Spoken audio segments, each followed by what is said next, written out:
All right, YouTube, it's time to work on the next project for the 4Runner. Now, I got a couple of wheels from a 2025 Toyota Tacoma that somebody was selling, and I'm gonna throw those on the 4Runner. Now, there's a couple of different things that you need to realize about these wheels. So first off, these have a different hub size than the old 4Runners do. These are actually a little bit smaller. So because of that, I had to buy some adapters. Now these adapters are hub centric, so they fit the inside of the hub for the new rim, as well as the old hub size on the old 4Runner. And I also got these because they're also a spacer, which is like 1.5 inches right here, or 1.25 inches. And the reason why I got these as 1.25 inches is because I wanted this to have a more aggressive stance, to poke out a little bit more than staying within the body like it is with the factory ones.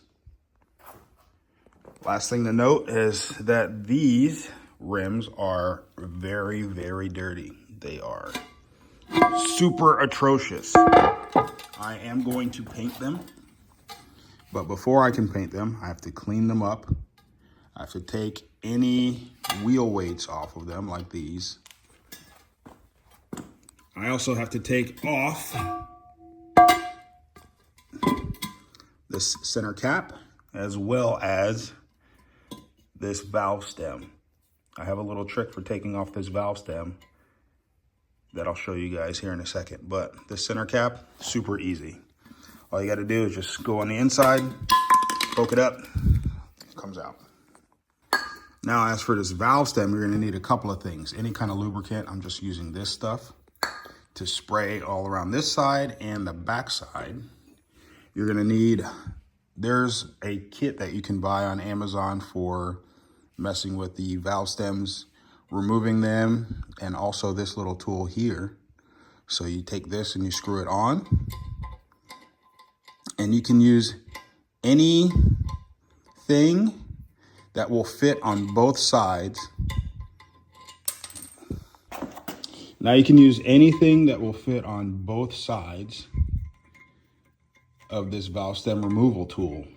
Me personally, I have a couple of pry bars and everything of that nature, but this pickle fork fits perfectly on there, and you can just use that to pry it straight up. So that's what I'm going to be using. So like I said, give it a little spray.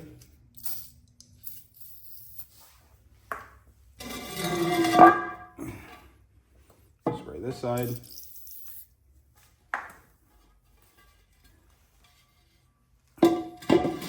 And I also said I don't mind if it's dirty or if it gets scratched. This is all going to get painted anyway after it gets cleaned up. And then start pulling up. There we go. That's it. And it's out. So I'm going to do that with the other 3 wheels, and then I'll start cleaning them up.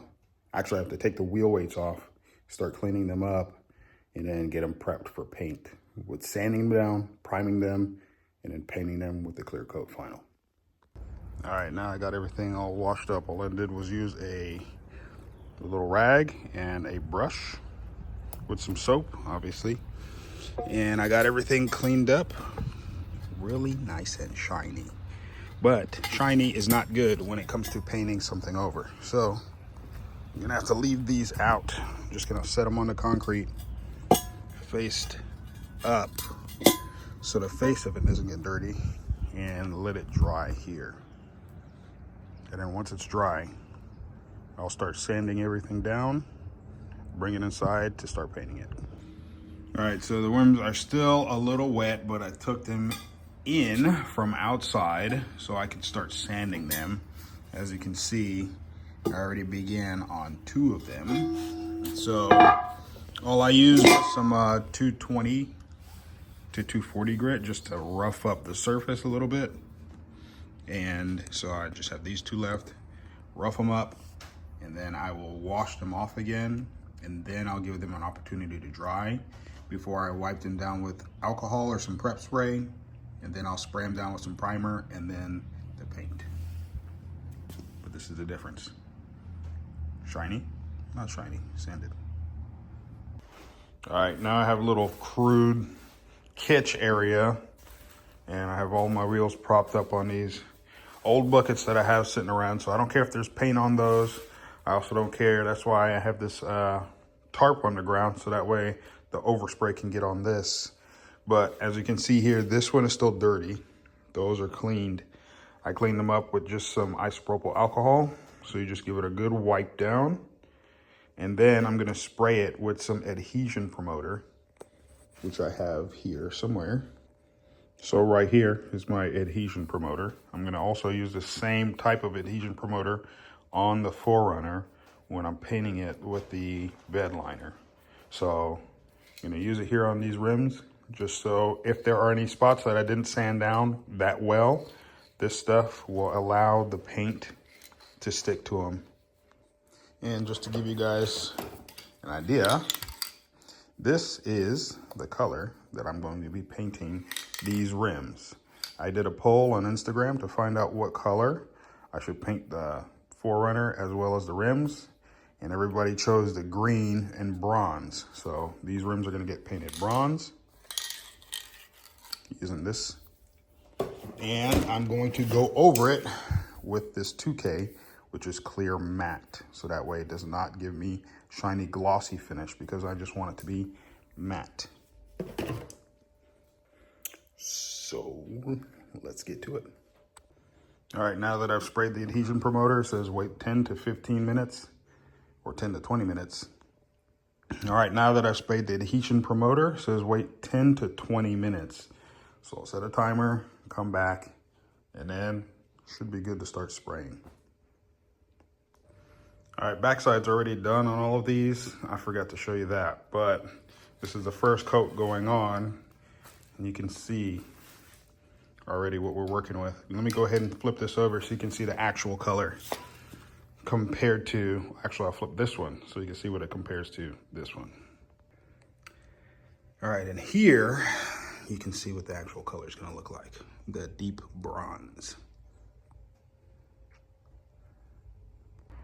All right, now that I got everything painted, time to hit it with the clear coat. Now I read the instructions already. Shake it for 2 minutes, puncture the bottom with the red tab, shake it for another 2 minutes. And so, time to hit everything with the clear coat, and after that, these will be done, ready for new tires, and ready for the spacers, and to go on the truck. All right, something else I forgot to mention was I'm going to paint some of the little pieces that are around the truck that are chrome in this bronze as well. All right, let me show you what I'm talking about. So this trim, I'm gonna paint in black, but this Toyota symbol right here, I'm gonna have bronze, as well as on the side here, this SR5 logo. These handles are gonna be switched out with some gloss black ones that I already have, and I'm gonna be fixing this dent. But same thing with this 4Runner logo, this Toyota logo, and this one here. Same thing with that one on that side. So I don't care about the overspray because all of that's gonna get sanded down. I'm gonna tape over with masking tape that logo and then paint the whole thing in bed liner, so you won't even see that overspray. But for the time being, I have this overspray and I don't really care about it. Just something I'm accepting, because I don't have time for all that other stuff. I'm gonna just sand it down and then paint it with the bed liner whenever I get a chance to do that. But got the first coat on these. I'm not gonna be able to flip these over to go on the buckets again since they're now painted. So I'm gonna lift them up on their side and then roll them along here. Hopefully I don't damage the side, or I might have to do something else, like put it on this chair or even that one over there upside down so I can spin it and paint it with a clear coat. I don't know, we'll see. And as you can see, this is the result of my clear coat going on all 4 tires. It's a matte finish and everything looks great. So now I just have to put in my TPMS sensors that I got on Amazon, throw these on, and that way they can connect to the car, and then I will get my tires and put it on.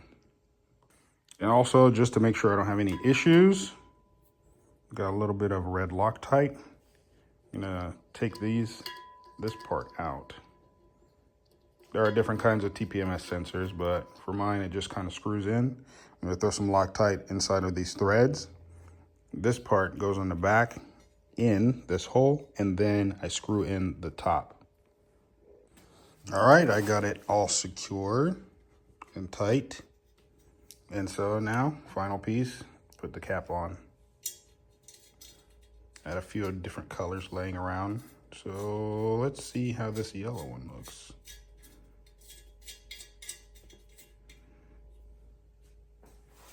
That looks fine. Now we just got to do the other 3 and we'll be good to go with the new tires. And these are the tires I'm getting. All right, so we just picked up the new tires that are on the rims for the 4Runner. And let me go ahead and show you guys what we got. All right, and here are the tires now in the sunlight. You can see they look great now that they have the new rubber on them. All right, so that's going to complete the video for painting these new wheels and getting these new tires on them for the 4Runner build. And until the next one, you get everything on there. I'll see you then. Till then, peace.